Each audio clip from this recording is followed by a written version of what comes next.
Hai, selamat datang di channel Senandung Malam.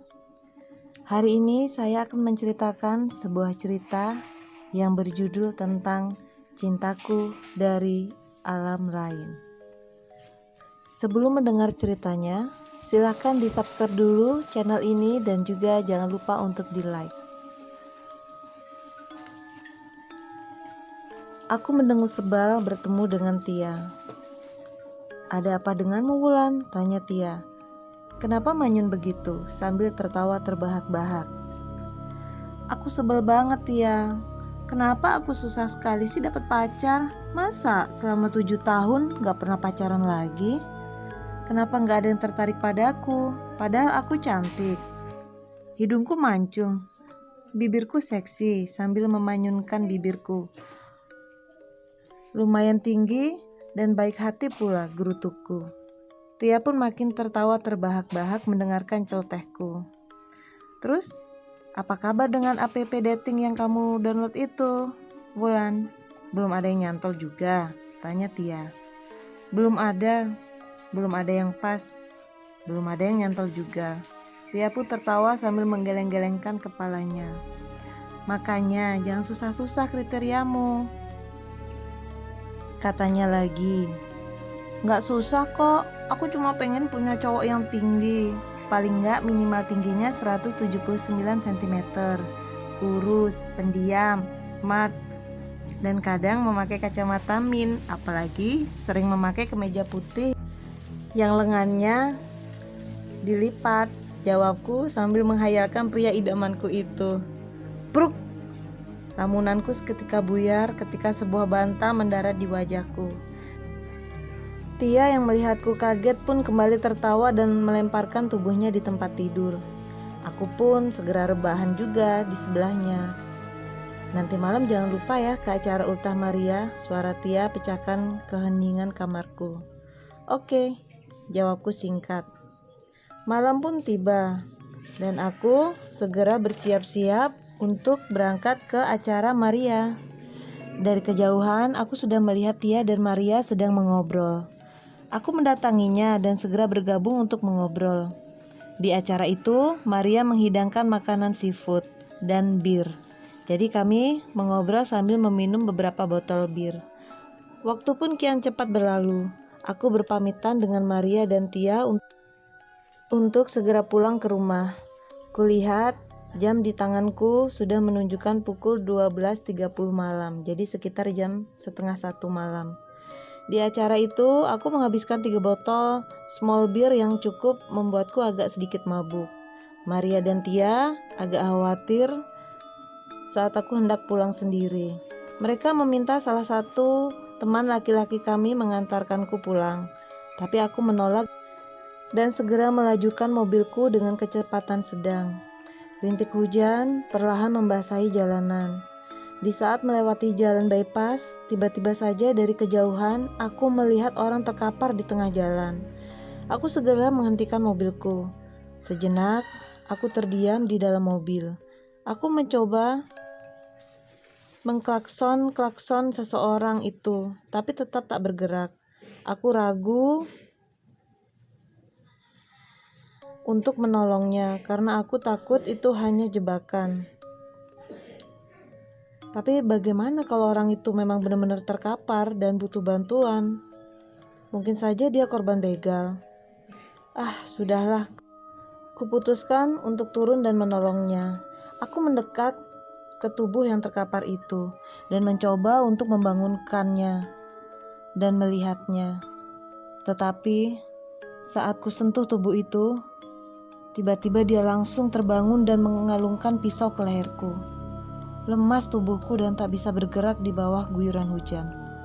Laki-laki itu tertawa dan tiba-tiba 2 temannya lagi datang dari got pinggir jalan yang sedari tadi sedang bersembunyi. Aku diam membeku karena syok. Salah satu laki-laki itu berkata, "Jangan melawan atau kami akan membunuhmu." Mereka menyeretku ke pinggir jalan. "Buka mobilmu." 2 orang langsung berlari menuju mobilku dan mengambil semua barang-barangku. Sedangkan satunya masih mengalungkan pisaunya di leherku.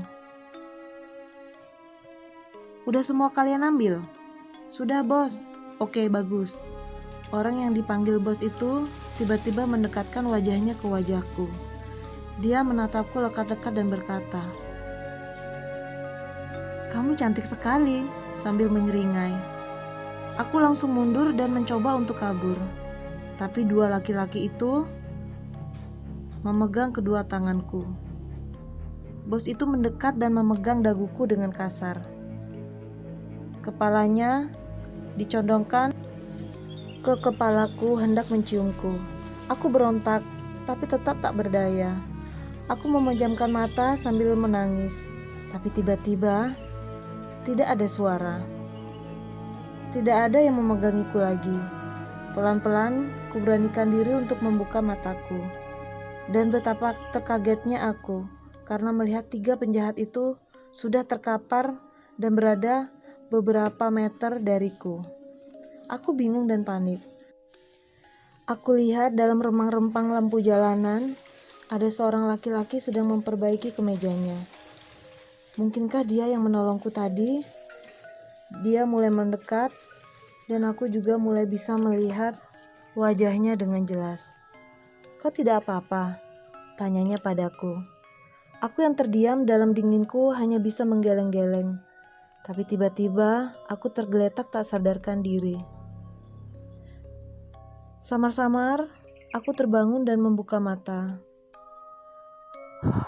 Aku pasti semalam bermimpi. Aku mulai perlahan memejamkan mata lagi. "Kamu mau tidur lagi?" Aku terkaget suara laki-laki di kamarku. Aku pun langsung terbangun terduduk. "Siapa kamu? Kenapa kamu ada di kamarku?" tanyaku. Laki-laki itu tersenyum sambil memegang secangkir kopi. Dia mendekat dan berbisik, "Ini bukan kamarmu, tapi kamarku." Tersenyum sambil menonjolkan ketampanannya. Aku pun terkaget dan segera mengitarkan pandanganku ke sekeliling ruangan itu. Iya, benar, ini bukan kamarku, membatin dalam hati. Aku pun melihat pakaian yang kupakai menjadi kemeja laki-laki. "Apa yang terjadi denganku?" tanyaku. "Semalam kamu pingsan dan aku tidak tahu rumahmu. Jadi aku membawamu ke rumahku dan menggantikan pakaianmu karena basah kuyup. Aku takut kamu nanti sakit." Kueratkan pelukanku ke diriku sendiri. Malu sekali rasanya memikirkan yang terjadi semalam. Laki-laki itu hanya tersenyum dan menyodorkan kopi padaku. Aku pun menerima dan meminumnya. "Ayo sarapan, setelah sarapan aku antar kamu pulang." Aku pun mengikutinya ke meja makan tanpa berkata apapun. Setelah diantar ke rumah, aku langsung merebahkan tubuhku dan tertidur. 3 hari berlalu dan aku masih bermalas-malasan di rumah.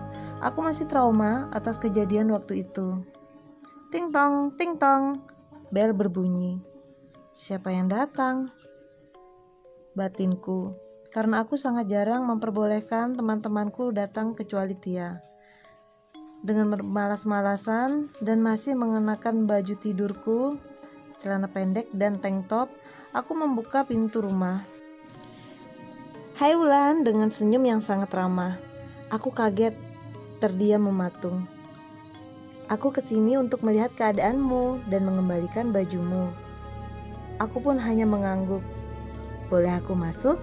tanyanya. "Oh, boleh, silahkan." Aku pun tergagap. "Mau kopi?" Dia tersenyum dan mengatakan, "Namaku Andi," sambil mengulurkan tangannya. Aku pun membalas uluran tangannya. "Boleh 1 kopi," jawabnya. Kami pun terduduk di sofa berhadap-hadapan. Ganteng banget cowok ini, hidungnya mancung, matanya sayup, kulitnya putih bersih, kurus, tinggi, apalagi dengan setelan kemeja putih yang dilipat lengannya. Hampir menetes air liurku dibuatnya. Tanpa sadar, Andi sedang memanggilku. Sudah beberapa kali. "Hei Wulan, Wulan, Wulan," dengan suara lembutnya. Aku pun tersentak kaget. Iya Andi, kok ngelamun? Ngelamunin apa?" Oh, nggak apa-apa. Hehehe. Terima kasih banyak ya sudah menolongku waktu ini. Kalau nggak ada kamu, entah bagaimana nasibku ini. Iya, sama-sama. Jangan terlalu dipikirkan. Kamu hari ini ada acara? Tanya Andi. Enggak, jawabku. Beberapa hari ini aku malas keluar dan malas ngapa-ngapain. Aku masih trauma, tambahku lagi. Andi hanya tersenyum kecil dan mengangguk-anggukkan kepalanya. Kamu sudah makan? Tanya Andi. Belum, jawabku singkat. Kalau begitu tunggu di sini ya. Bentar aja. Sambil bergegas keluar rumah. Mau kemana? Tanyaku. Aku akan memasakkan makanan untukmu. Aku akan membeli bahan-bahan sebentar. 50 menit kemudian, dia kembali dengan 2 kresek berisi bahan-bahan untuk dimasak. Kemudian Andi pun langsung memasak di dapur. Kulihat dia dengan lihainya memasak. Hayalanku pun mulai menerawang jauh. Andai dia pacarku, pas dia masak, pasti aku akan memeluknya dari belakang dan menciuminya. Aku langsung tersedak dalam tawaku. Ternyata wajah Andi sudah berada tepat di depan wajahku. Mungkin hanya berjarak 5 cm di depan wajahku. Kenapa kamu melamun dan tertawa-tertawa sendiri? Tanyanya sambil menatap tajam ke wajahku. Aku pun langsung panik karena takut dia tahu apa yang kupikirkan. Enggak mikirin apa-apa. Sambil gelagapan. Ya udah, ayo makan, sudah matang ini, katanya. Aku pun segera ke meja makan. Andi sudah menyiapkan dan menata makanan untuk kami berdua. Soto ayam. Dia membuat soto ayam. Yuk dimakan, pinta Andi. Aku pun mengangguk dan segera menyicipinya. Seruput. Rasanya enak banget Andi. Oh ya? Sambil tersenyum. Syukur kalau kamu suka. Sambil mengacak-ngacak rambutku. Dek, tiba-tiba jantungku berdetak sangat cepat dan aku pun dibuatnya sangat grogi. Kuhabiskan soto buatan Andi itu dan kemudian pindah duduk di sofa. Karena kalau hadap-hadapan begini, bisa-bisa jantungku akan benar-benar lompat ke jantungnya Andi dan menempelnya gak mau lepas. Keesokan paginya, Andi datang dengan membawakanku bunga mawar yang berwarna merah dan putih. Aku pun sangat senang. Ayo makan, aku bawakan sarapan untuk kita, kata Andi sambil menata makanan yang ia bawa. Aku memakannya dengan lahap. Hari-hariku kulewati selalu dengan Andi. Lama-lama kami pun telah menjalin hubungan. Pacaran tepatnya. Hatiku sangat bahagia karena bisa mendapatkan laki-laki yang sempurna untukku. Tinggi, kurus, berkulit putih bersih, tampan, dan sangat baik padaku. Mungkin ini buah dari penantianku selama 7 tahun ini. Terima kasih Tuhan,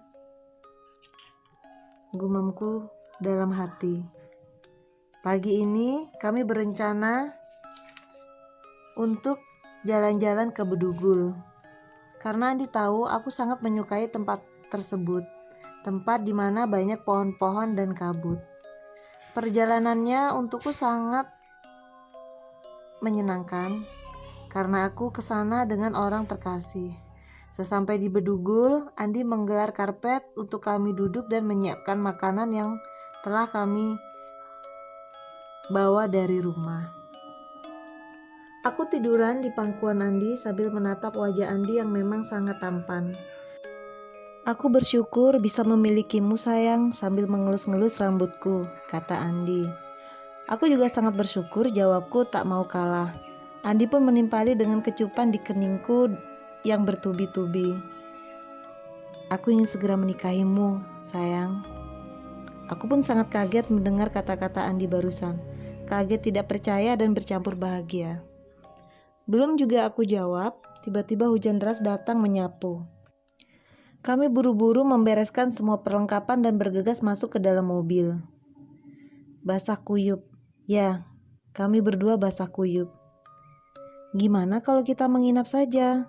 Karena hujan lebat sekali dan sesekali terdengar petir, tanya Andi. Aku pun mengiyakan.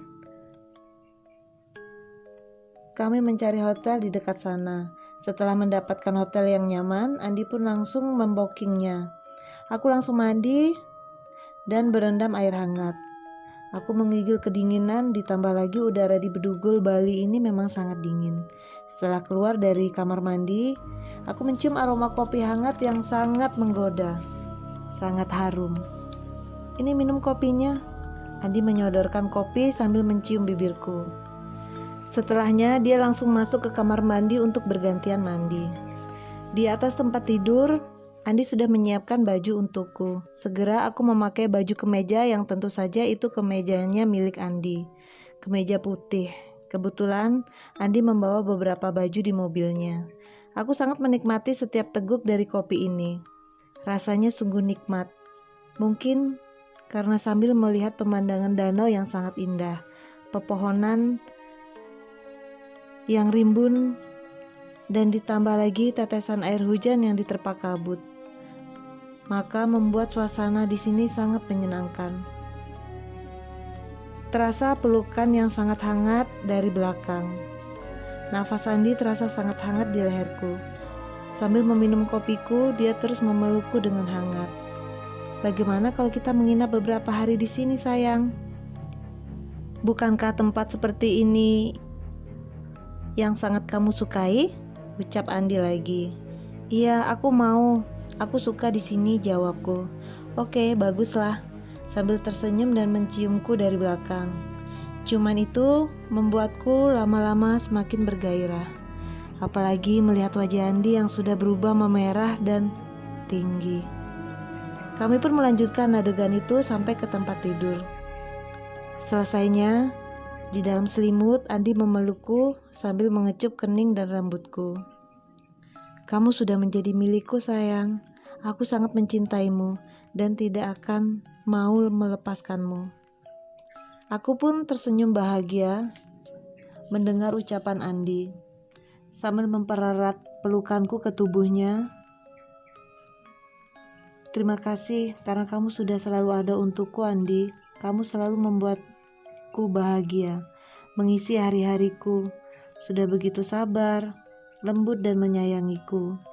Aku berjanji akan selalu setia padamu sampai mati. Asalkan kamu tetap seperti ini dan tidak berubah. Benarkah itu? Tanya Andi.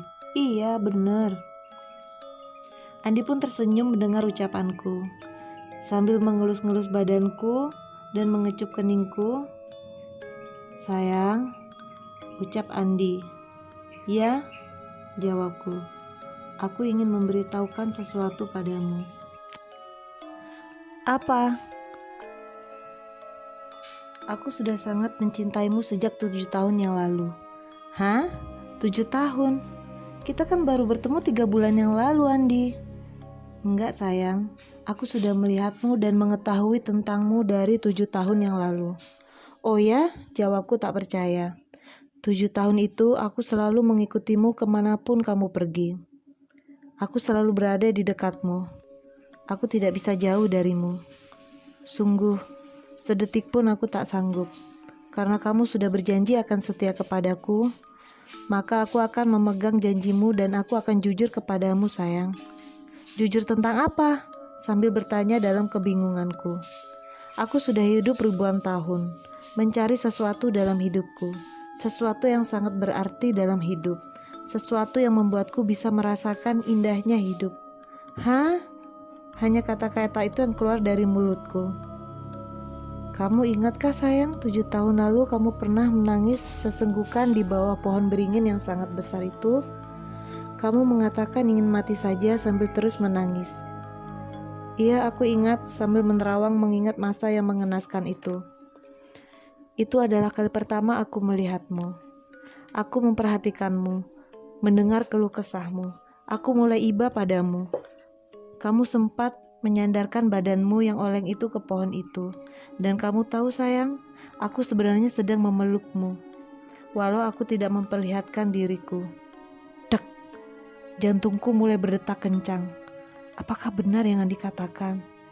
Tapi memang benar, waktu itu aku menyandarkan tubuhku ke pohon dan merasa menjadi sangat nyaman seperti ada yang memelukku. Ku tepis pikiran yang tidak masuk akal itu. Sudahlah sayang, jangan bergurau, kataku sambil memeluk tubuhnya yang kala itu tak sehelai benang pun menempel di badan kami. Hanya selimut yang menghangatkan tubuh kami. Aku tidak bergurau sayang, aku bukan dari alam ini, aku berasal dari alam lain, jawabnya dengan nada serius. Aku mendongakkan kepalaku ke atas, kulihat wajahnya lekat-lekat. Berniat ku bangun dari pelukannya, tapi tubuhku dipeluknya erat, tapi tetap lembut, sehingga aku tidak bisa bergerak. Tapi kamu manusia seperti aku bisa menyentuh tubuhmu, merasakanmu, bagaimana bisa kau bilang bukan dari alamku, Andi? Tanyaku panik. Aku memang 100% sudah seperti manusia. Aku makan, bisa tidur, dan melakukan aktivitas seperti manusia lainnya. Di bangsaku juga kehidupannya tidak lebih seperti kalian juga. Cuma yang membedakan, aku sudah berumur ratusan tahun. Cukup lama aku bertapa dan mendalami ilmu agar bisa tinggal dan menjadi seperti manusia. Kini aku sudah menemukan cintaku, yaitu kamu sayang, sambil membelai tubuhku bagian belakang dan menciumi kening dan rambutku.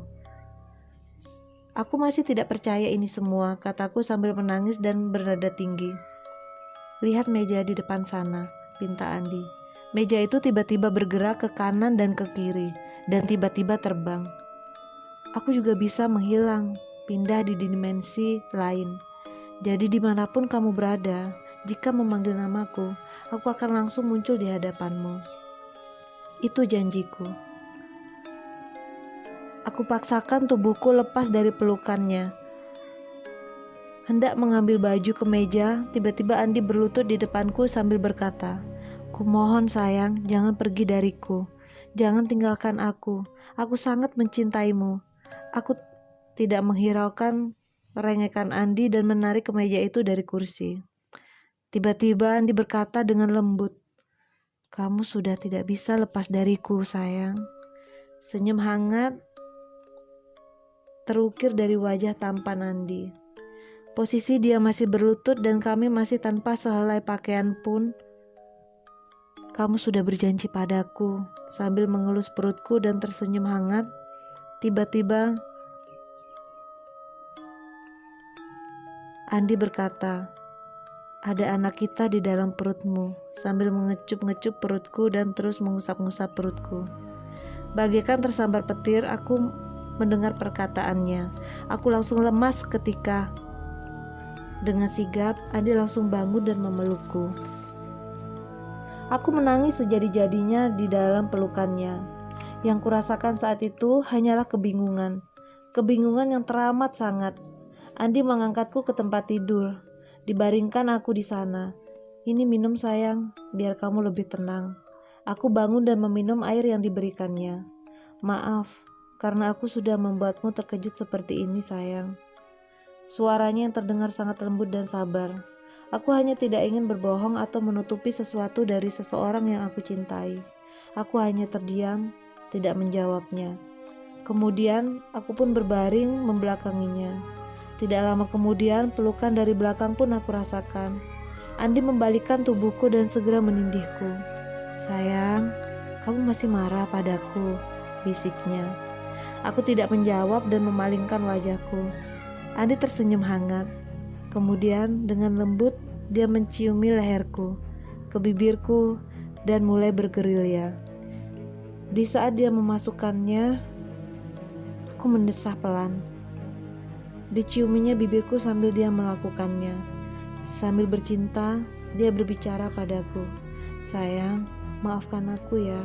Aku masih tidak menjawab dan menahan desahanku agar tidak keluar dari mulutku. "Aku sangat mencintaimu. Sudah 7 tahun lamanya aku menantikanmu. Maafkan aku ya." Suaranya pelan sambil mendesah. dan sambil mempercepat gerakannya. Aku yang merasa sangat enak akhirnya tidak tahan menahan desahanku. "Jawab sayang," dengan suara yang tetap lembut. Aku pun tidak tahan dan akhirnya menjawab, "Iya."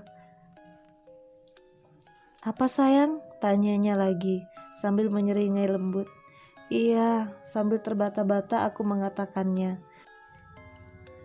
Setengah jam kemudian, percintaan kami pun telah usai.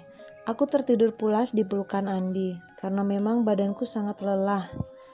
Liburan pun telah usai. Kami sudah sampai di rumahku. Andi membawakan semua barang-barangku masuk. Aku pun langsung rebahan di tempat tidur. Setelah selesai dengan barang-barangku, Andi pun segera menindihku dan menciumi bibirku dengan lembut. "Sayang, bagaimana kalau kita tinggal bareng aja?" pinta Andi. "Kasih aku waktu berpikir dulu ya Andi," pintaku. "Oke," jawab Andi sambil tersenyum dan bangun. "Aku mau beristirahat dulu," kataku ke Andi. "Oh, oke kalau begitu." Dengan berat hati, Andi bergegas pulang. Sebelum pulang, dia tidak lupa untuk mengecup keningku, mengelus perutku dan berkata, "Nak, jaga ibumu ya di saat ayah tidak ada," sambil menciumi perutku beberapa kali. Sudah 3 hari ini aku tidak mengangkat telepon dari Andi. Aku masih berpikir keras dan bingung atas situasi dan perasaanku ini. Apa yang harus kulakukan? Apakah aku benar-benar hamil? Atau Andi cuma membohongiku saja? Aku terhanyut dalam lamunanku. Tidak terasa, hari sudah gelap. Sudah pukul 9 malam. Aku harus bergegas pulang. 1 jam lagi, mall ini juga sudah mau tutup. Aku pergi ke basement menuju mobilku. Srek, tiba-tiba kurasakan tasku ditarik paksa. Kutoleh dan ternyata 2 orang jambret menaiki motornya sedang menarik tasku. Aku pun berusaha mempertahankan tasku. Aku teriak meminta tolong, berharap ada seseorang yang bisa menolongku. Tiba-tiba saja Andi muncul di depanku.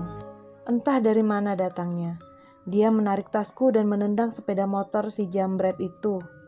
Aku sangat kaget karena motor si jambret itu terpental hingga 10 meteran jauhnya. Kulihat wajah Andi yang sangat menakutkan dan penuh amarah ke arah jambret itu. Hendak mendatangi si jambret itu, aku memanggilnya. "Andi!" Andi pun langsung menoleh ke arahku dengan wajah yang biasa diperlihatkan kepadaku. Wajah yang tenang, tampan, dan senyum yang hangat. Jambret-jambret itu pun langsung lari tunggang langgang mengendarai motornya. Andi langsung memelukku. "Kamu tidak apa-apa sayang?" sambil mengusap kepalaku. Dengan tubuh yang masih gemetaran, aku menangis sejadi-jadinya di pelukan Andi. Pelukan ini yang selalu kurindukan. Pelukan ini yang selalu membuatku nyaman.